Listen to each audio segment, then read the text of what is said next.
Pittsburgh has been shaped and changed in many ways over its time as a city. Entertainment is something that has helped reinvent Pittsburgh to the type of place it is today. This video will show you some of the most entertaining places to visit in the city. These landmarks have been around for over 100 years or longer, starting in the year 1889. You will see and hear about parks, theaters, and many other different types of entertaining places. All these historical sites are still here today and continue to provide amusement to the citizens of Pennsylvania and beyond.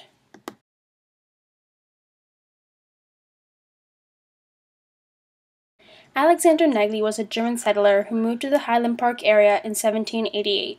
He purchased a 278-acre farm along the Allegheny River. This land would be passed down generations and finally falling into the hands of Robert Highlands. Robert Highlands was the county surveyor and laid out the first streets of the Highland Park area. He named a road after himself, which would be later changed to a different spelling and becoming the name we all know today. In 1879, a reservoir was opened to provide drinking water for the city. It was surrounded by greenery and public land, and the space became known for picnics and recreation. This caught the attention of the Parks Commission. Then 20 years later, it was officially established as Highland Park in 1889. The park is still open today and has had many renovations over the years, expanding and improving the park. It has provided entertainment for lots of people over the course of more than 126 years, and will continue to do so for many more years to come. Shenley Park began as Mount Airy Tract, and was to be inherited by Mary Shenley. Her father passed away and she was given the land. She was living in London at the time, so she was not using the land. Edward M. Bigelow, the city's director of public works, sent an East Liberty lawyer to try to convince her to sell the land to them. She agreed to sell and gave them 300 acres of land, with the option to purchase 120 more acres of land, which the city did. Bigelow envisioned a grand park system for Pittsburgh, and no piece of land was more desirable than Mount Airy Tract. His plan was to make some bridges that would help link together the park. Some of these were the Panther Hollow Bridge, opened in 1897, and the Junction Hollow Bridge, opened in 1898. The park consisted of much more attractions which over time were destroyed or got too old and are no longer part of the park. Some of these attractions were a 120-foot electric fountain, the Shenley Casino, and Pittsburgh's premier indoor ice rink. There are some older features that are still around today, built from 1907 to 1909. These include the Shenley Oval and Racetrack, two-step bridges in Panther Hollow, and the Panther Hollow Lake. Edward Bigelow was not the only man to help create the park Shenley has become. William Falconer was hired to be in charge of the park's landscapes and the Phipps Conservatory. Ralph Griswold was another man who shaped Shenley. He was a later director of the public works after Bigelow. He helped to create several gardens around the Phipps and was in charge of the construction of the Anderson Bridge. It helped make the park more attractive by linking Squirrel Hill to downtown Pittsburgh.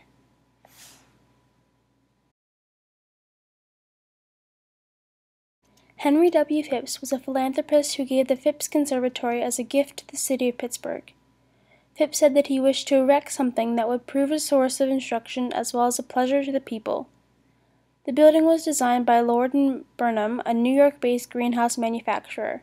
It only cost $100,000, and the construction was done in a year. The Phipps Conservatory opened to the public on December 7, 1893, showcasing many plants originating from the World's Columbian's exposition in Chicago. Over the years, additions were made to the building to make it appeal to a broader audience. In 1901, he funded the building of the Botany Hall. It would be a resource for teachers to use to enhance the learning experience. Then in 1902, a third addition was made to the building. The Cacti House was made, now named the Desert Room. Ralph Griswold was head of the horticulture department in 1935 at the Phipps and made some changes that have stuck even until today. One of those was the idea to change the way you were able to view the gardens. His plan was a more abstract arrangement that was not just flowers all at the same height on the ground. He envisioned it to be like you were surrounded by plants and you did not feel like you were in a greenhouse. Philanthropist Christopher Lyman McGee donated $125,000 for the construction of a zoological garden in Pittsburgh's Highland Park neighborhood. On June 14, 1898, the Pittsburgh Zoo opened its gate to the public. The zoo started out as more of a prison for the animals as they were put on display like objects. They realized this was an issue, and in 1937, renovations were created to improve the living areas for the animals and make them more like a home. The first addition they made were outdoor bear exhibits. Then in 1949, they created a children's zoo. It consisted of fun, kid-directed things, like walking into the mouth of a whale with its soft, spongy tongue. These renovations were fantastic, but the next project exceeded both these combined. In 1937, the Aqua Zoo opened. It was the only public aquarium in Pennsylvania and the second largest aquarium in the country at the time. The next decades consisted of finally making the zoo more habitable for the animals in the realistic environment. They created places like the Asian forest, African savanna, and the tropical forest. The zoo took a break from expanding and improving to become a private non-profit organization operated by the Zoological Society of Pittsburgh. It was official in January 1994. They also revamped their education center by creating more resources for teachers to help students learn more about animals. Their most recent upgrade was improving their aquarium with a $17.4 million donation in 2000. The zoo has entertained tons of children, adults, and whole families with their unique and exciting exhibits. Their commitment to the organization is what has driven their success and survival and will for many years to come.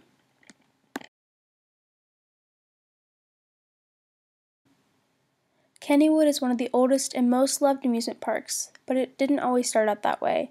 It was originally a small trolley park in 1898. It was begun by the Monongahela Street Railway Company, which was controlled by Andrew Mellon. The now Pittsburgh Street Railway Company wanted to sell because they no longer wanted to be in the amusement park industry. They tried a couple of companies, but finally leased it to A.S. McSwiggan and Frederick W. Henninger. Between the year 1900 and the 1930s, major changes were applied to Kennywood. They built the majority of the early roller coasters, including ones that still are around today, like the Racer and the Jackrabbit. The next 5 years, Kennywood felt the depression like everybody else and managed to survive on dancing. Bands would come in and play in the park, and people would come to dance. They only added a couple of rides during the 1930s, when they could. Rides like Noah's Ark were made during this time, but not many others. The 1950s were a different time, and school picnics became a huge success for Kennywood. More rides were built, most of them which no longer exist. Kennywood felt some pressure to compete with new emerging parks like Disneyland, and put more money into building new attractions. After the 1980s, the competition settled down. Rides were still being built, but at a slower pace. New technology allowed for faster, wilder, and unique roller coasters. The park became more of what it is known today, as with the addition of the Lost Kennywood in 1995. Kennywood has made it through tough times and has managed to make it out on the other side. They found ways to entertain people when their lives were at their lowest during the Great Depression. They've created new ways to be entertained that have shaped the entertainment industry and will continue to do so for a very long time. Originally built as the Gaiety Theater, the Byham Theater opened on Halloween night, 1904. It was a theater for vaudeville and hosted performers like Ethel Barrymore, Gertrude Lawrence, and Helen Hayes. It then was later named the Fulton and was a movie theater full-time. The Pittsburgh Cultural Trust purchased it in the year 1990 and started planning renovations. The theater was reopened in May 1991 with a new name. It was now to be called the Byham Theater in honor of a gift from the Byham family. The theater got updated with all new, latest theater technology, and it will continue to be advanced as long as it is up and running. The Byham Theater had been so many different things over its time, but has always had one main goal, which is to entertain. Entertainment has been the root of the theater since the beginning of its time. It still continues to be its goal as of much today as it was then. Frank Conrad was an employee at the Westinghouse Electric Company and experimented with broadcasting over radio. He had set up a primitive wireless machine in his garage and began broadcasting music over the airwaves. The Westinghouse Company took interest in his discoveries and built a new broadcasting system on the roof of the factory. Westinghouse bosses created KDKA, and it became the first licensed commercial broadcasting station. Intrigued by what he was hearing, Harold Arlen, then a Westinghouse foreman, made daily visits to the rooftop station on his work breaks. Westinghouse bosses decided that it was important to have a signature voice for KDKA. so they held auditions, and Harold Arlen auditioned and got the job. KDKA began operating on November 2, 1920, and revolutionized the way to get news and information. They needed programming and things to talk about on the air. The idea came up to go to baseball games and talk about the game as it happened. This became a new way to experience baseball games. You no longer had to actually go to the stadium to know what was going on during the game. Radio sets became very popular after this newfound way of entertainment was displayed. Radio is still around today, but its popularity died down since the creation of television. But it is still a great form of entertainment that will be around for a very long time to come. Frick Park was an idea from a 17-year-old girl. She said she wanted a park where the children of Pittsburgh could enjoy nature. This girl was Helen Frick, and her wish was granted, and the city has been blessed with an amazing park. After Henry Clay Frick's death in 1919, 151 acres of his land was given to the city, along with a $2 million trust fund to help create and keep the park going long term. The planning for the park started in 1925, and the opening of the park was 2 years later in 1927. There were many different architects and designers who worked on Frick Park. The ones with the most impact were Innocenti and Webel. They were some of the most respected landscape architects in the country. During their work from 1935 to 1957, they focused on keeping the park for more athletic purposes. More additions of land were added on, but the central ideas of keeping an active feel still remained prominent throughout the park. The park was made so that children could enjoy nature, but it did more than that. It became a source of entertainment for adults, too. People from all over the Pittsburgh area get to enjoy and be entertained by this wonderful park, all thanks to a simple idea. Originally the Loew's Penn Theater, built in 1927, it closed and then was reopened as Heinz Hall after John Heinz II and Heinz and the Pittsburgh Symphony saw potential in the theater. After a 3-year and $10 million reconstruction, the theater became what it is today.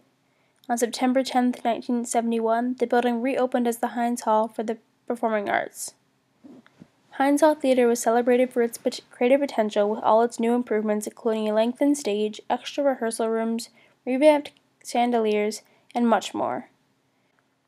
A Heinz Hall Plaza was announced to be built adjacent to Heinz Hall.